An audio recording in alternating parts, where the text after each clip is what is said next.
सूर्याला ग्रहण लागले का बाई? काहीतरीच काय बोलते का? आता परवाच तर अमावास्या होऊन गेली, मग आज सूर्यग्रहण होणार तरी कसे? होणार तरी कसे? बघच साक्षात राहूचे दर्शन करते आहे. आता पूर्ण दिवस व्यर्थ जाणार का बाई? व्यर्थ जाणार. काय पण म्हणे दिवस व्यर्थ जाणार? अगं अशी कोड्यात का बोलते? सरळ सरळ सांग ना काय झालं ते. तुला ना सगळं काही फोडून सांगावे लागते. अगं जरा समोर बघ तरी. कोण मार घेऊन जल करत आहे ते.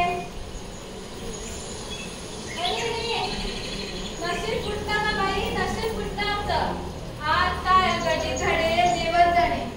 हे परमेश्वरा, का चूक केली होती आम्ही, जे तू आम्हाला सकाळी सकाळी हे असे दर्शन दिले. हो ना, सकाळी सकाळी या वांजेचे तोड पाहणे याच्यापेक्षा दुसरे दुर्भाग्यच नाही. अगं दुर्भाग्य दुर्भाग्य कुठलं? महादुर्भाग्य म्हण. तू म्हणालीस तसं आजचा दिवस व्यर्थ गेला ग. आज काही चांगलं घडणार नाही. हो, पण कधी नसे पडले तर कसे होणार ग? ह्यावर काहीतरी तोडगा काढायलाच पाहिजे. अन्यथा रोज रोज असं घडत राहिलं तर आमचं सगळं कठीण होईल. आता बघच, आज हिरवणी कशी ठणकावून सांगते ते बघ. चांगली वटणीवाला सांगते. वनस्पती ए वनस्पती. काय झालं काय? तुम्ही मला हात मारले. ए, तुला लाज लज्जा कशी वाटत नाही ग? जनाची नाही तरी निदान मनाची तरी. काय झालं काय? मी समजले नाही. सगळं काही जाणून बुजून न समजण्याचा आपण बरोबर जमतं का बाई तुला? धन्य ग धन्य तू वरुणमती. सांगा ना, माझ्या हातून नकळत काही अपराध घडला का? ए, तुझी सासूपणाची नाटके आधी बंद कर. अगं तुला किती वेळा बजावला आहे की प्रातःसमयी नदीवर घेत जाऊ नकोस म्हणून. हो ना, प्रातःकाळी बांधीचे तोंड पाहणे याच्यापेक्षा दुसरे दुर्भाग्यच नाही. आता आमचा संपूर्ण दिवस त्याने जाणार. फक्त तुझ्यामुळं. क्षमा सविता, पण प्रभात तुम्ही ऋषींना पूजेसाठी शुद्ध ठेवता म्हणून इथं यावं लागतं. तुझ्या पतीला शुद्ध जल लागते म्हणून तुझं वांजोटं तोंड बघून आम्ही आमचा दिवस अशुद्ध करायचा का? नाही, असं म्हणू नका ताई. मी निसंत नाही यात.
मला तुमच्या चेहऱ्यावरचे भाव अचूक ओळखता येतात देवी.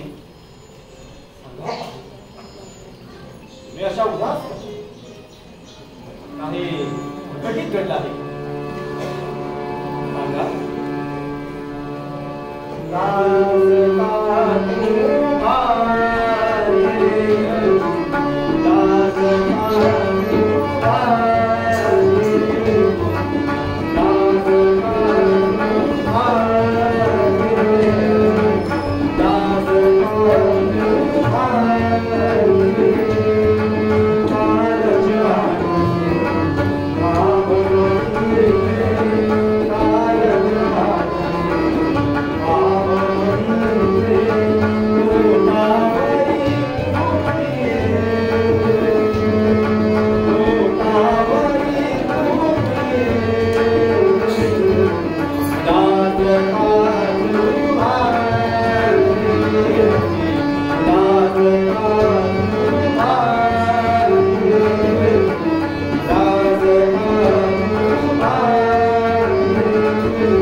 विचार आहेत जे तुम्ही मला सांगायला मागे पुढे होत होता. तुमची गोष्ट आहे जी हा मुकंद ऋषी तुम्हाला द्यायला असमाधान करत आहे. सांगा ना देवी, सांगा. काय सांगू स्वामी, तुमच्या सानिध्यात मला सर्व सुखे मिळाली. तुमच्या साथीने मला सर्व पुण्य मिळालं. तुमच्यामुळे मला देवादेवांचे आशीर्वाद देखील मिळाले. तुम्ही मला कसली उडी भासू केली.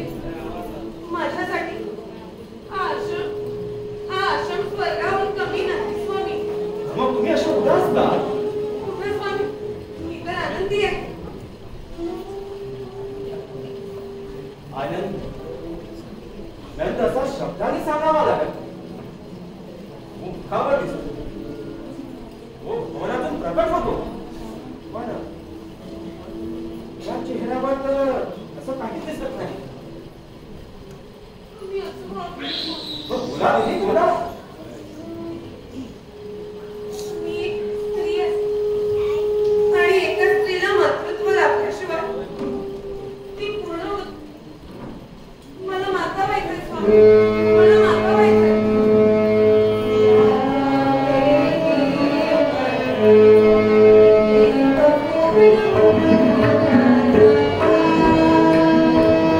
या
की हे भाग्य मला लाभू शकत पंचक्रोशीतल्या सर्व स्त्रिया मजला हांज म्हणून म्हणतात. मला नदीचं जल नेण्यास मनाई कर. मी निसंतान असल्यामुळे मला अपशकुनी म्हणतात. मला फुटके नशिबाचे म्हणतात. मला माता व्हायचंय स्वामी. मला माता व्हायचं. मला माता व्हायचं.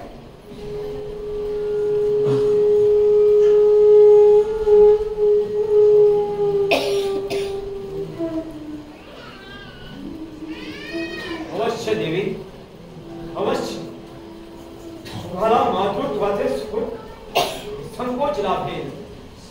स्वामी खरे मी माता मला मातृत्व सुख लाभेल.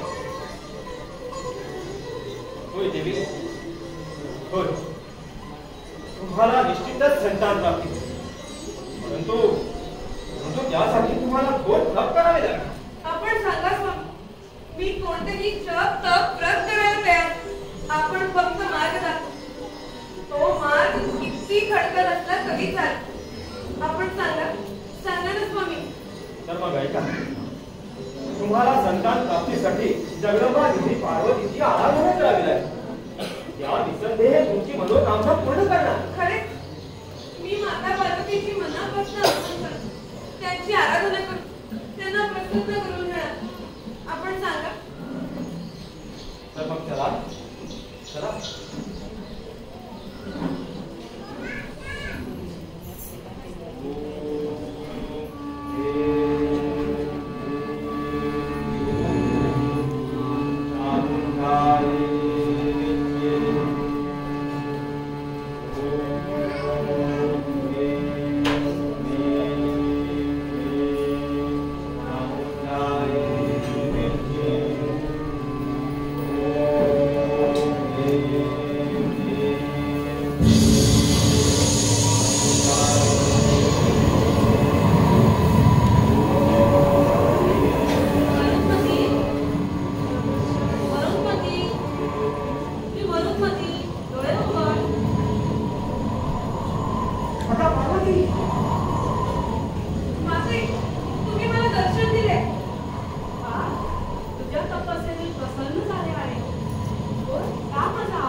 दिलेल्या वरदानामुळे आम्हाला द्यावं लागलं. समजलो नाही देवा. देवी पार्वतीने दिलेलं वरदान विधिलिखित नाही ऋषभृतन. आणि देवी पार्वतीने मरुत्पतीला असा वर दिला जो विधीच्या धर्मग्रंथात समाविष्टच नाही. ते बोलणे मला कळले नाही देवा. विधीच्या विधानात देवी मरुत्पतीला संतान प्राप्ती योग नाही.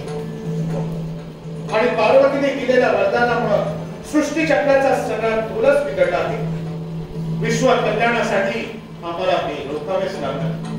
मरुत्पतीच्या संतान प्राप्ती वरदानाला मध्येच विराम द्यावा लागेल. नाही असं म्हणू नका देवा. असं म्हणू नका.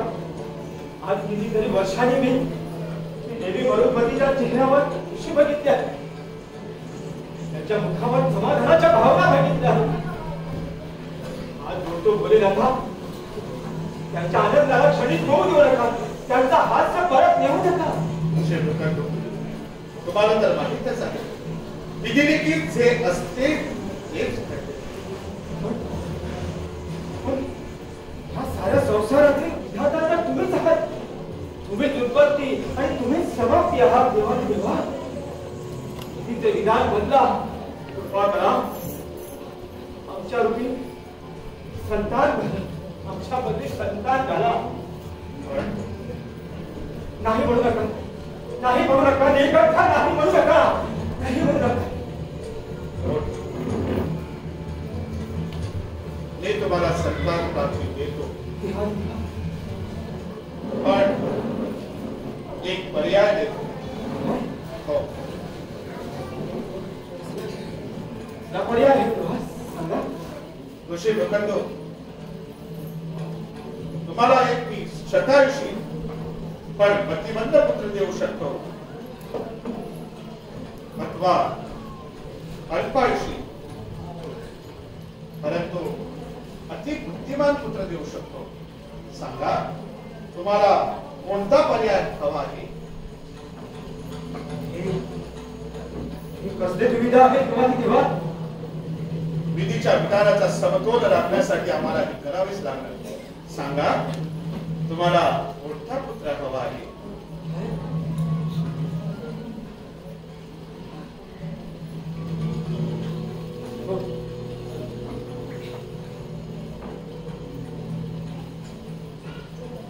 असेल तर मला उपायुष्य परंतु ते बुद्धिमान पुत्र द्या. कारण मनुष्य किती जगतो याला महत्व असतं. असा जगला हे महत्वाचं असतं.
म्हणूनच इथे ब्रह्मती करण्यास आलो. ही वार्ता सांगायची झाल्यास जगदंबा पार्वतीच्या वरदानामुळे आणि शिवशंकराच्या आशीर्वादाने प्रकृती ऋषीला आणि मरुदमतीला पुत्र प्राप्ती झाली आणि यामुळे मरुदमतीला निसर्गात म्हणून हिणवून आल्याशिवाय आपोआप बंद झाली. आणि मार्कंडेय बद्दल काय सांगा? त्याच्या बाल लीलाने सारे पंचक्रोशी मोहित झाले. त्याच्या अलौकिक बुद्धी सामर्थ्याने सर्वांनाच आश्चर्यचकित केले. पण या बालकाच्या आयुष्यात काय विधी लिखित आहे हे त्या विद्यार्थ्यालाच माहित. नारायण या समयी तरी याची माझी गरज नाही. नारायण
बाकीची मुले खातात तेच तर तो खातो. काय तेच वेगळं खायला मी देत नाही त्याला. आता सांगायचं नसेल तर नको सांगू. चल ना काय झाले. हो ना चल.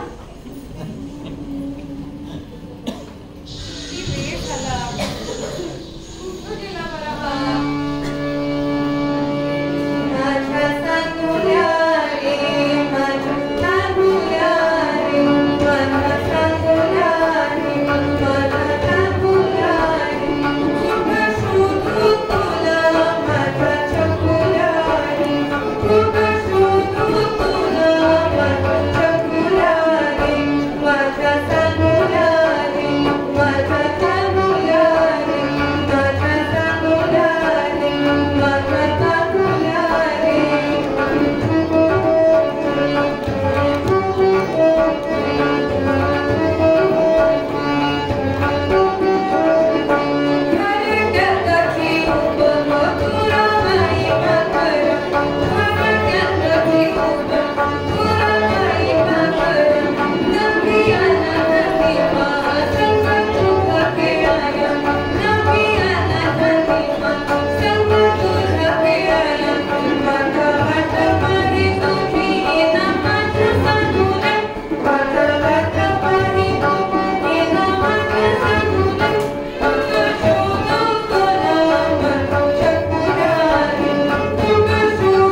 दे.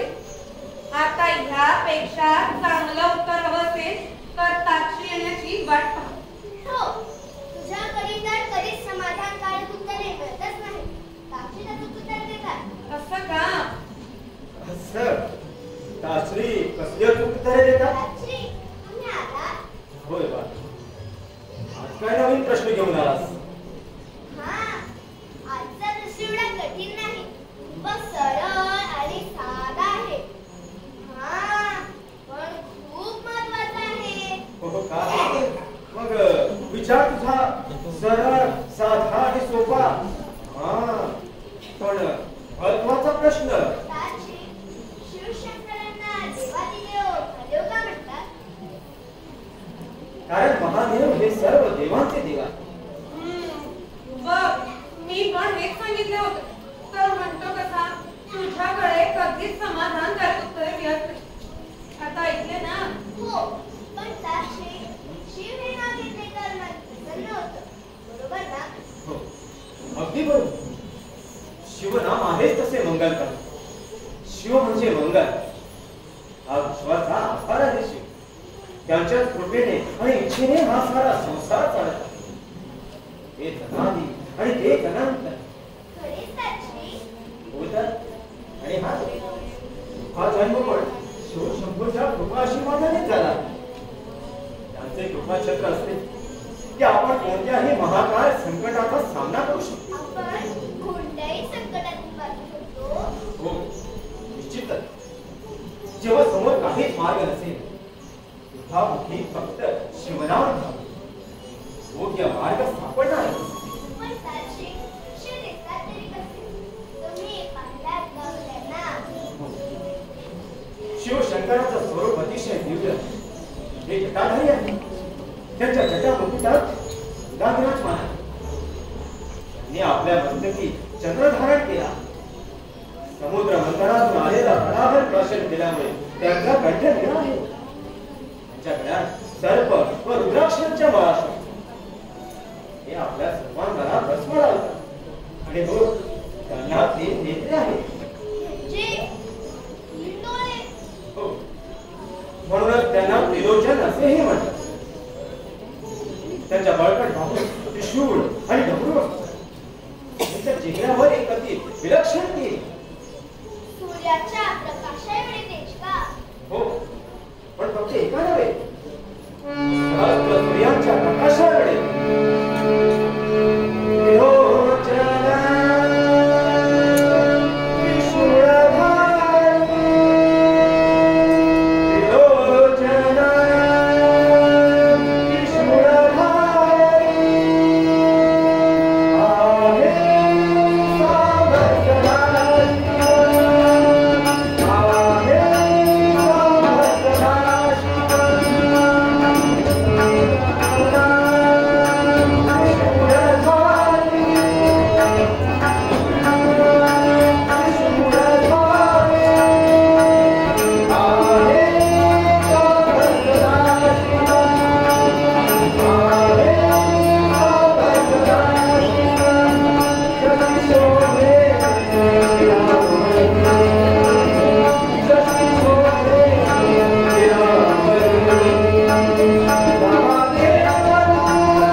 शिव आराधना नियमाच्या बंधनात बांधली नाही. त्यांना आपलंसं करण्यात फक्त समर्पणाची गरज असते. शिव आराधना कोणीही करू शकतो. मनुष्य, देव, दानव भेदभाव न करता शिव आपल्या भक्तावर सहज प्रसन्न होतो. म्हणून त्यांना भोलेनाथ असेही म्हणतात. आराधनेला आज्ञा कशाला हवी? फक्त हात जोड आणि पंचाक्षरी मंत्राचा उच्चारण चला.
आणि शेवटी आज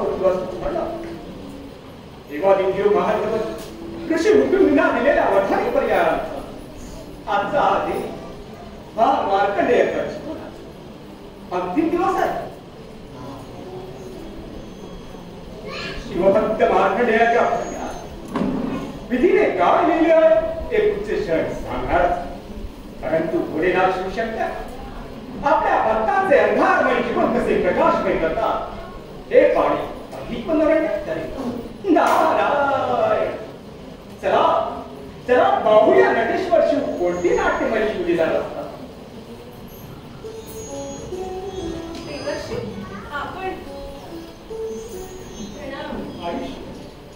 आज आश्रमाची वाट कशी काय झाली?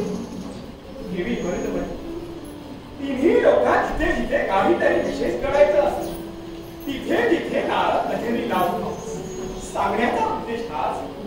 नारद कधीच कुठेही विना प्रवेश. हो ते तर माहीतच आहे. तर आज आपले चरणकमल ह्या आश्रमाला कोणत्या प्रयोजनाने लागले? आज या आश्रमावर येणाऱ्या संकटाचे संकेत देण्यासाठी मी आश्रमावर संकट हे आपण काय बोलत आहात देवश्री? होय तुम्ही योग्य तेच आहे. आज या आश्रमावर काळी छाया पसरणार. जे घडायला नको ते कधीच करणार आहे. म्हणजे काय? तुमच्या बोलण्याचा अर्थ समजला मला. म्हणजे हा सतत असं खेळत असणारा एकाएकी पाऊल पडणार. तिथल्या कळ्या मोगजून जाणार. तिथली फुले आपला गंध दिसणार. वृक्षे, वेली, पशु, पाखरे सर्वांनाच फिरावून टाकणारी असं थोडं का बोलत आहात देवश्री? काय अघटित घडणार आहे ते स्पष्ट सांगा. तसं असेल तर ऐका. आज तुमच्या नाट्यापुत्र म्हणजे फार मार्कंडेयाच्या जीवनात शेवटचा नाही. या क्षणावर आज मार्कंडेयाचा अंतिम दिवस आहे. देवश्री तुमच्या मुखातल्या शब्दांना आवर घाला. तुम्ही काय बोलत आहात ह्याचा जरा मान ठेवा. हे मी बोलत नाही रे. तिचे विराम सांगत आहे. विराम विराम द्या नारद मुनी. तुमच्या वाणीला विराम. एका ऋषी पत्नीच्या भवनाचे घेण्याचा अधिकार कुणी दिला तुम्हाला? आज मार्कंडेयाच्या भाग्यात जे कोणते आहे तेच मी म्हणत आहे. आज माझा स्वराची तसा एकही शब्द नाही. देवर्षी तुमच्या वाणीला विराम द्या. तुम्हाला जेवढी कलानाट्य खेळायची आहे ती या तिन्ही लोकात शक्य आहे. परंतु लोककार्य करण्यासाठी माझ्या आश्रमात येऊन माझ्या पुत्राच्या जीवावर केला तर त्याची ही माता गप्प बसणार नाही. देवी तो लावला. स्वामी तुम्ही ऐकलं देवश्री काय म्हणतात ते? ऐकलं.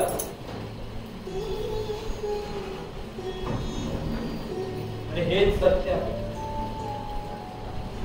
काय होय देवी, आज आपल्या मार्कंडेयाच्या भाग्यात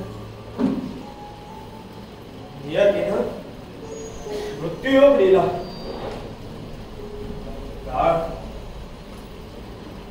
काळ कधी हे येऊन आपल्या तानाला आमच्यापासून हिरावून घेऊन जाऊ शकतो.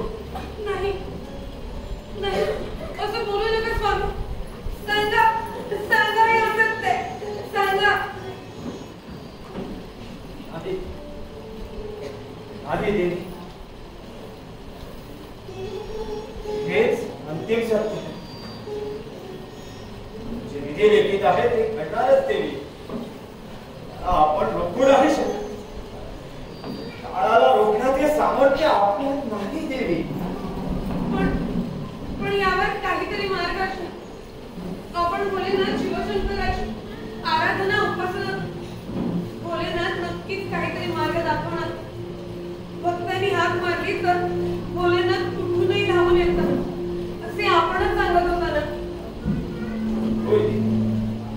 पण बाळा, मार्कंडेयाच्या मृत्यूचा हा पर्याय भोलेनाथानेच मला दिला होता. मीच त्यांच्याकडून अल्पायुषी पुत्राचा पर्याय घेतला. काय पर्याय? आपण कोणत्या पर्यायाबद्दल बोलत आहात स्वामी? हे सगळं माता पार्वतीने दिलेल्या पुत्रप्राप्तीच्या वरदानामुळे घडलं आहे. त्या नशिबी पुत्रयोगच नव्हता. नियतीच्या धर्मग्रंथात तो अध्यायच नव्हता. त्या वरदानाचा मान राखावा आणि विधी लिखितात ढवळाढवळ होऊ नये म्हणून शिवशंकरांनी मला 2 पर्याय दिले होते. त्याविषयी बुद्धिमंत पण अल्पायुष्य परंतु अति बुद्धिमान. तेव्हा मी दुसरा पर्याय निवडला. काय? अल्पायुषी? होय देवी, अल्पायुष्य. आम्ही महादेवाला कोणत्या तोंडाने सांगू, माझ्या पुत्राला आणखी आयुष्य द्या. पण स्वामी, हे तुम्ही माझ्यापासून का लपवलं? कारण सत्य लपलेले नसते तर गेली 10 वर्षे आपण आनंदाने सुख समाधानाने घालवलेच नसते. आपण स्वतः दुःखी होऊन 10 वर्षे आपल्या पुत्राच्या मृत्यूची वाट पाहत बसला.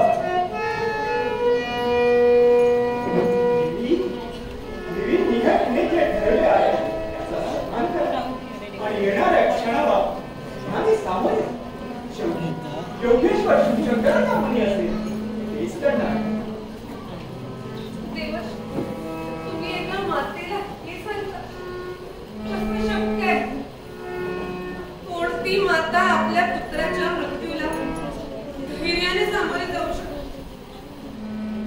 माझ्या मनात काय चाललं हे मी तुम्हाला कसं समजावं?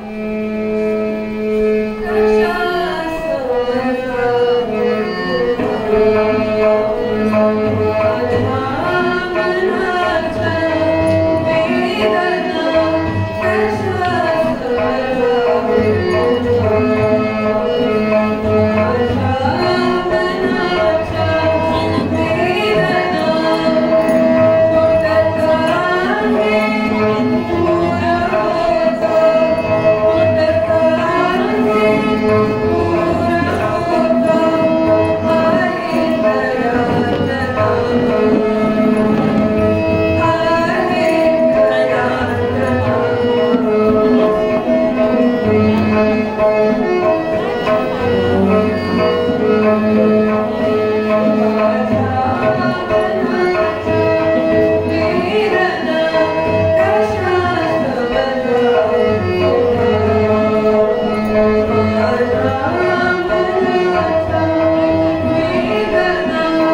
माझ्या पुत्राला निर्जीव अवस्थेत कशी पाहू शकत?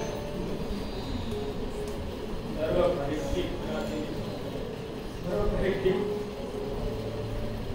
पण याचं आज मार्कंडेयानं काहीच करणार नाही. त्याला कळू देऊ की आज त्याचा जीवनाचा 3 दिवस आहे. जीवनातल्या ज्या काही उरलेल्या शेवटच्या घटकात त्याला खुशीत जगून होय स्वामी, मी त्याला ह्यातला काहीच कळू देणार नाही. आजचा दिवस त्याला आनंदात घालवायला देणार. चला रे. पण आता मी बसू. चला.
चित्रगुप्ताच्या संदेशाप्रमाणे 10 वर्षांचा बाळ शिवभक्त पुत्र मार्कंडे याच्या जीवनाची अंतिम घटिका समीप आली आहे.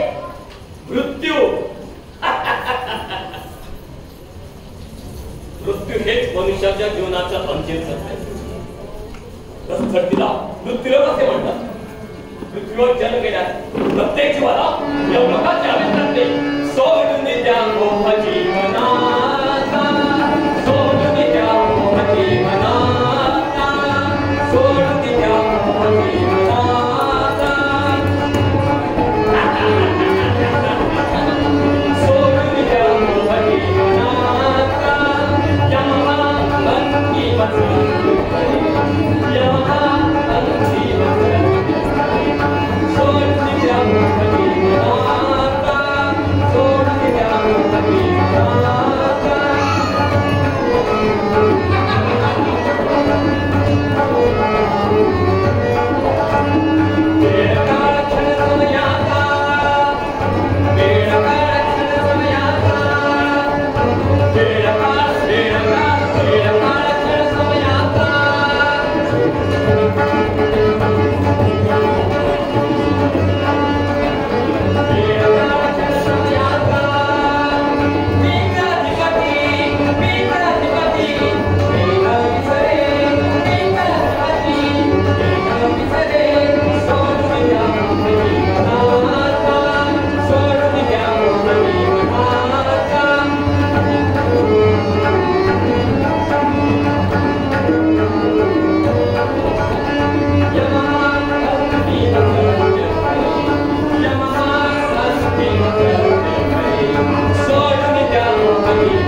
नश्वर शरीरातून प्राण काढून घेण्याचं हे आमचे कर्तव्य आहे आणि त्याचे पालन हे झालंच पाहिजे.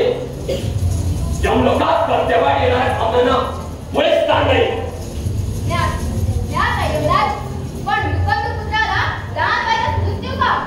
होय यमराज, त्या कोवळ्या मुलाची वयाच्या 10व्या वर्षी तिने लोकांची यात्रा का संपवायची? कारण त्याच्या भाग्यात तेवढंच केलेलं.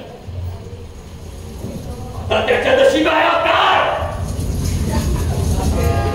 या काळात थांबण्याचे सामर्थ्य या विश्वात कोणापाशीच नाही. मला माझी वेळ घालू नका. लहान आहे, ऋषीपुत्र आहे, शिवभक्त आहे, त्याचे आपलं काही देणे घेणे नाही. तुम्ही फक्त तुमचं कर्तव्य पालन करा. हो यमराज, आम्ही विधीच्या ठरलेल्या वेळेप्रमाणे बाल मार्कंडेयाच्या प्राणाचे हरण करू त्याला यमलोकात घेऊन येतो. होय यमराज, आजचा शेवटचा प्रहर सुरू होण्याआधी बाल मार्कंडेयाचे प्राण यमदरबारात असेल. उत्तम. अतिउत्तम. चला, आज विधी नियमाचे पालन निसंकोच करा. अगदी राज.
माझा बाळ निवांत झोपला.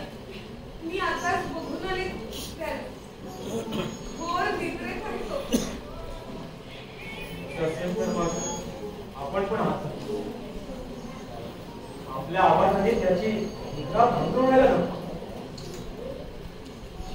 आपल्या ज्या काही अंतिम घटिका उरल्या त्या त्यांना उत्तमरित्या उपभोगू दिला.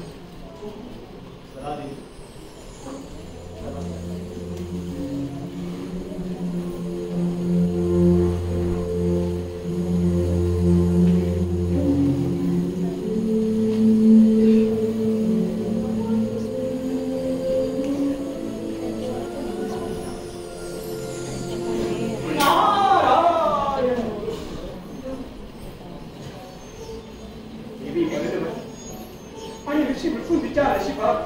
काय भोग देऊन ठेवले आहेत महादेव.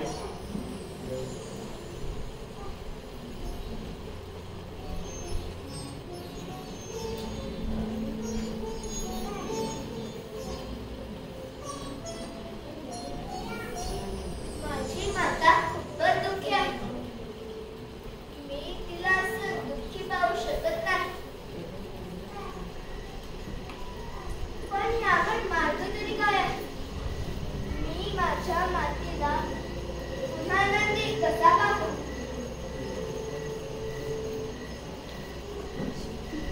हो, काक्षी म्हणतात त्याचप्रमाणे आता फक्त हाच मार्ग आहे.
मी तुला हे सांगायला हवंय.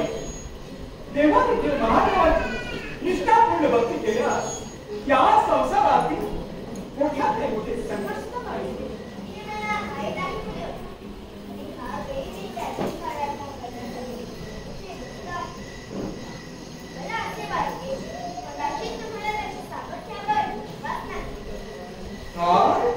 नारायण नारायण असे का म्हणतोस बाळा? तुम्ही म्हणतात की शिवशंकराच्या भक्तीने मोठ्यातले मोठे संकट सुद्धा दूर होईल. पण दुसरा क्षण तुम्हाला म्हणतात, बाळा तुला अंधाराची दुष्ट पशुप्राण्यांची जर तुम्हाला शिवशंकराच्या सामर्थ्यावर विश्वास असला तर तुम्ही मला असं शक्य नसला. नारायण नारायण आता स्वाभाविक प्रश्न आहे का?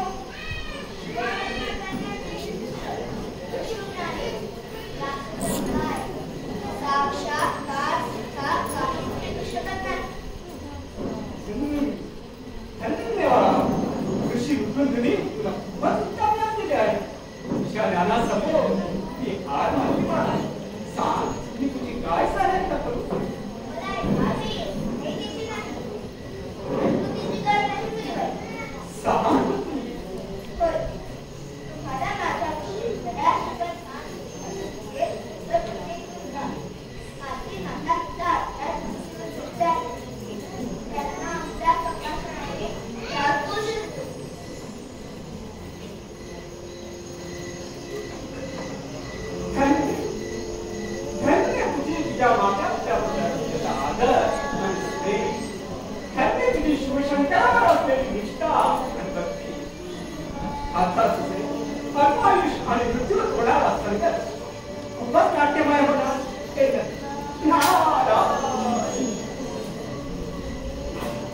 देवादिदेव महादेवा, तुमच्यापेक्षा मोठा नटेश्वर या जगतात.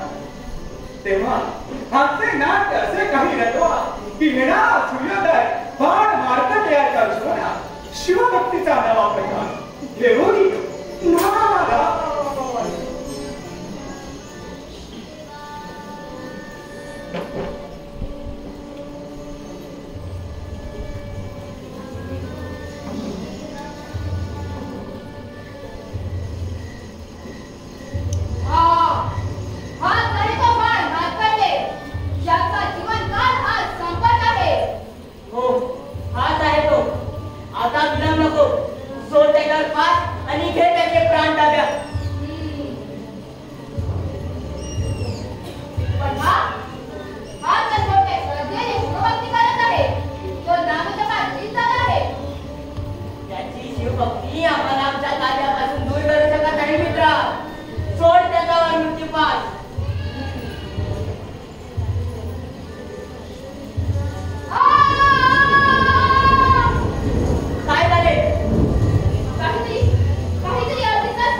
मला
तर घे आवाज.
जय बलिराम.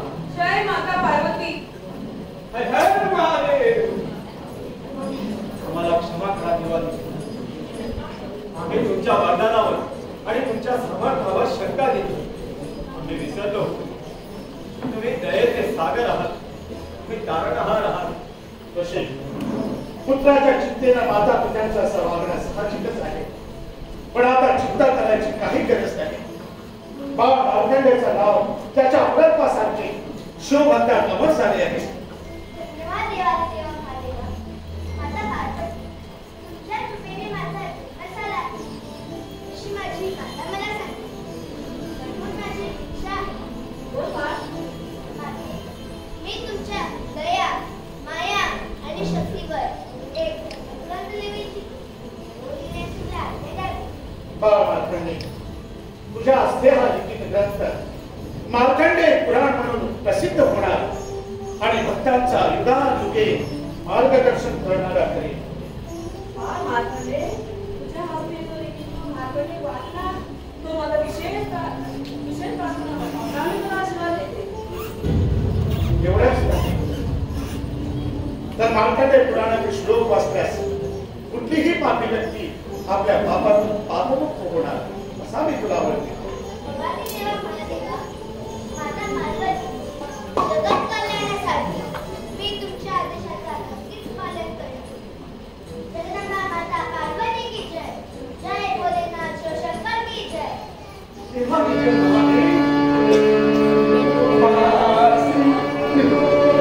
नटेश्वर शिवा कृपा नटेश्वर शिवा कृपा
मोखानी